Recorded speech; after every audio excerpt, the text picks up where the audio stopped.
The Book of Psalms, Psalm 104. Bless Yahweh, my soul.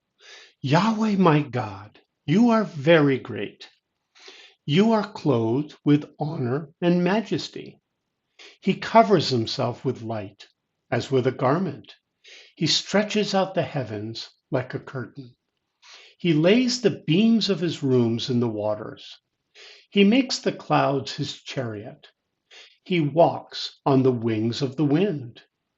He makes his messengers winds and his servants flames of fire. He laid the foundations of the earth, that it should not be moved forever. You covered it with the deep as with a cloak. The waters stood above the mountains. At your rebuke they fled. At the voice of your thunder they hurried away.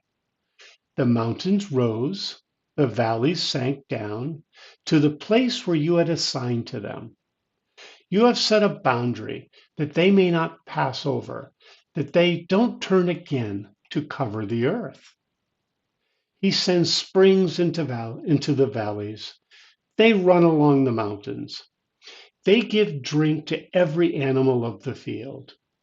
The wild donkeys quench their thirst. The birds of the sky nest by them. They sing among the branches. He waters the mountains from his rooms. The earth is filled with the fruit of your works. He causes the grass to grow for the livestock and plants for man to cultivate, that he may produce food out of the earth.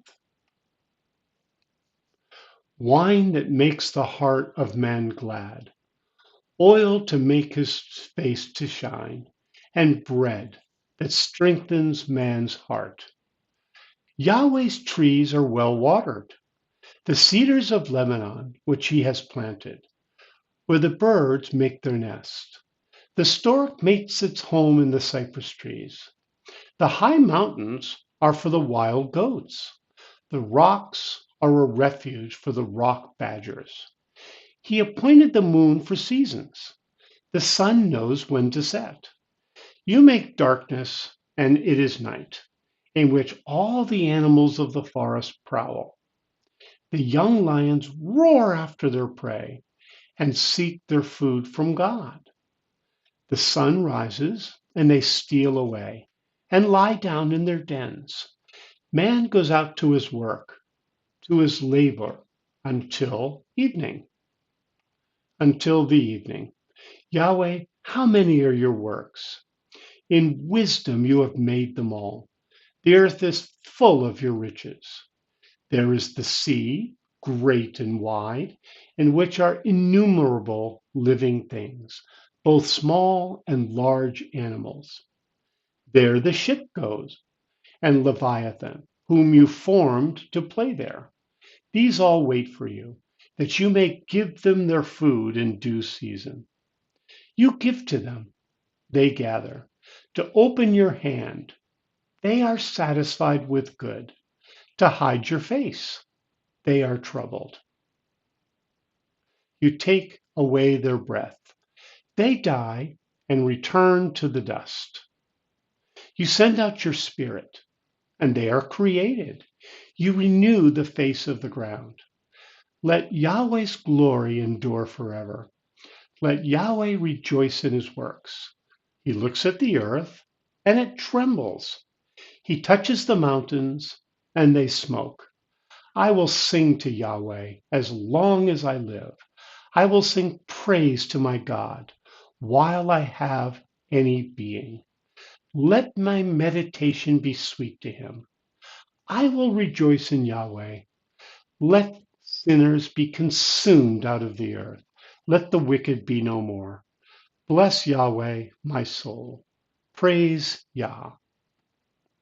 So Psalm 104. It's interesting. I've used this psalm, in arguments and talks with unbelievers.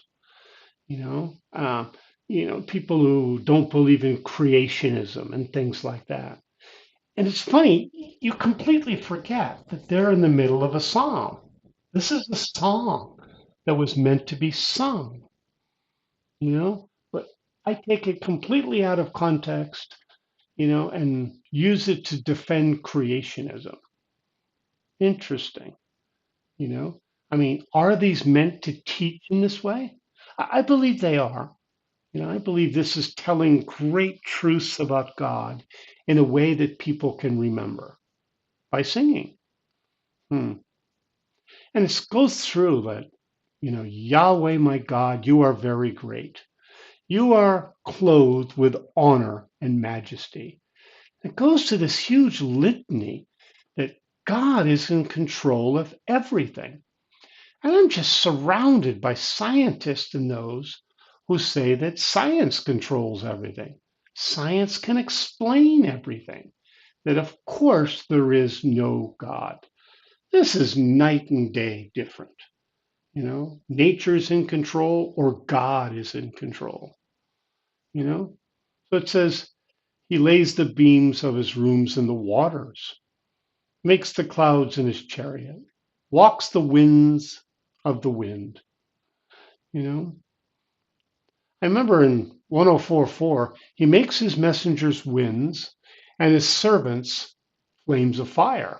I remember you know, I think his messengers are angels, and I remember this so clearly. I think I memorized this scripture, and not really understood it, you know. I'm not sure how that fits, but I remember I memorized this verse, all about angels.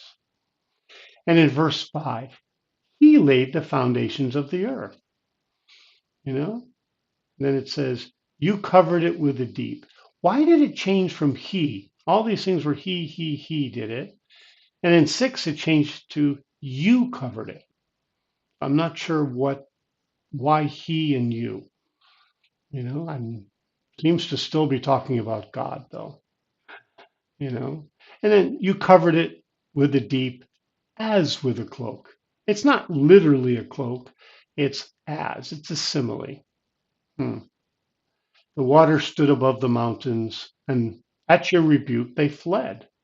So I think this might be the flood of Noah, but I'm not sure. Because it says the mountains rose, the valleys sank down to the place which you had assigned to them. It's mind boggling, this, how clearly it says that. God is in control. Mountains rise and valleys sink down, but to where He wants them to be. May use nature if He wants to, but He doesn't have to be. In verse 9, you have set a boundary that they may not pass over. That they don't turn again to cover the earth. This really does sound like Noah's flood, but hard to tell. But it's never going to happen again. And in verse 10, He sends springs into the valley. So they give drink to every animal. He does that. He waters the mountains from His rooms. The earth is filled with the fruit of your works. So God did all this. It isn't people who did it. It's not science. Science can discover how things work, but they'll never tell us why. It says, He causes the grass to grow for the livestock. Interesting. That He may produce food out of the earth. God does that. Maybe He works through natural laws, but He's the one. Then in verse 15, wine that He made, before it said that He may produce food out of the earth. And in verse 15, wine that makes the heart of man glad. So these people are so against drinking and say the Bible teaches complete abstinence. I don't see this at all in Scripture. I don't personally drink, but not because I'm against it, just because I don't handle it very well. I get tipsy very easily, and it just doesn't bring me the comfort that it does. But, the Bible clearly says wine that makes the heart of man glad. Nothing wrong with a glass of wine. Interesting.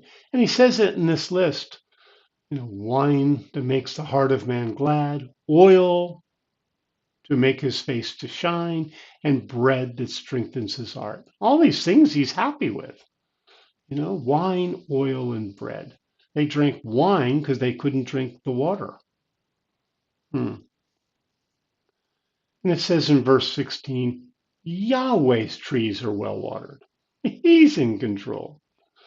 In verse 19, he appointed the moon for seasons. The sun knows when to set. So he's given a personality to the sun, and the sun doesn't know as it, has a mind. So we know that pretty easily. And he pointed the moon for seasons. So he set this up. It's God who did it.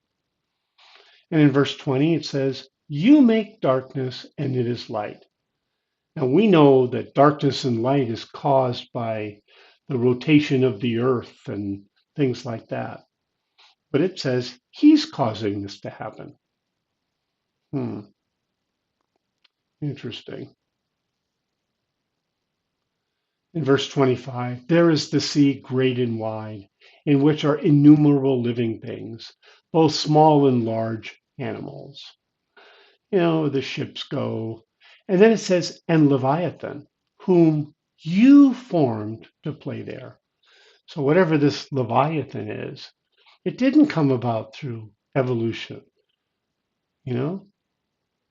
He formed it.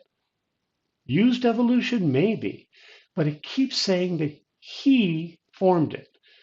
Like in Job, he sounds like he's proud of what he formed in a good way. He formed it. Interesting. And then it says that you may give them their food in due season. It's God who gives the food. It's not nature. These are diametrically opposed to the atheist and skeptics. It's God who does it.